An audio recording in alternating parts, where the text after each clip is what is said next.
സുഹൃത്തുക്കളെ, സഹോദരങ്ങളെ, എല്ലാവർക്കും ന്യൂസ് കേരള TV സ്വാഗതം. അതായത് കേരളത്തിലെ ഏറ്റവും വലിയ പൊട്ടത്തരം പറയുന്ന ഒരു നേതാവാണ് ശോഭാ സുരേന്ദ്രൻ. പറയാതിരിക്കാനൊക്കില്ല. അപ്പോ അവിടെ നിന്ന് പ്രഖ്യാപിച്ചു ഇവിടെ ആമയെ കൊടുക്കാമോ. അങ്ങനെ ആമ മുട്ട വാങ്ങിക്കാനാണ് ഇപ്പൊ പിന്നെ രാകേഷും പാർട്ടിയും പോയിരിക്കുന്നത്.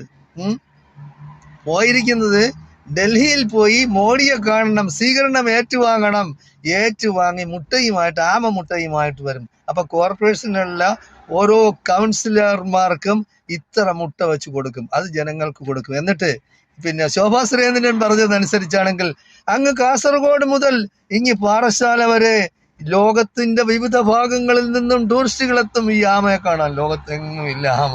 അപ്പൊ ഇനി ആമ വ്യവസായമാണ് കേരളത്തിൽ തുടങ്ങാൻ പോകുന്നത് BJP. അപ്പൊ ഇത്ര പൊട്ടത്തരം, അതായത് വാക്ക് പാലിക്കില്ല അവര്. ആമയെ കൊടുക്കുന്നത് ചെറിയ കാര്യമാണോ?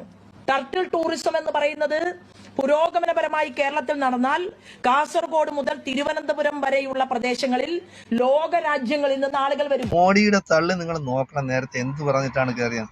എനിക്കൊരു 50 ദിവസം തരൂ, ഞാനിവിടെ എല്ലാം മാറ്റിമറിക്കും. പിന്നെ പറഞ്ഞു ഒരു 6 മാസം തരൂ, ഞാൻ എല്ലാം മാറ്റിമറിക്കും. ഇപ്പൊ പറയുന്ന 2047 വരെ തരൂ.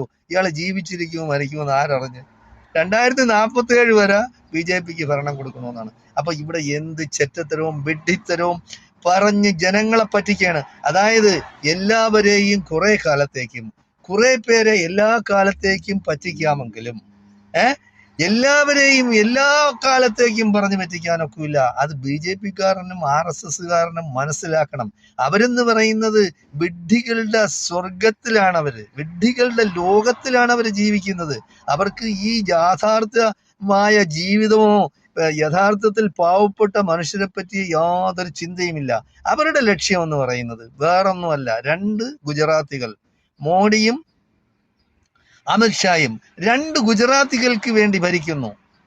അംബാനിക്കും അദാനിക്കും വേണ്ടി ഭരിക്കുന്നു. വേറെ ആരും അവർക്ക് പ്രശ്നമല്ല.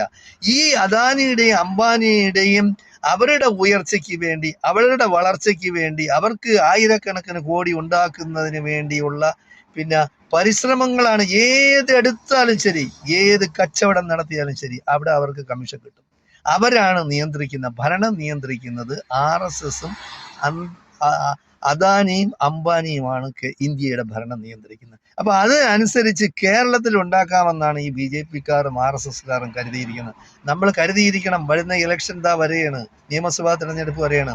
പിണറായി വിജയൻ ഇപ്പോൾ ഒരുപാട് ആനുകൂല്യങ്ങൾ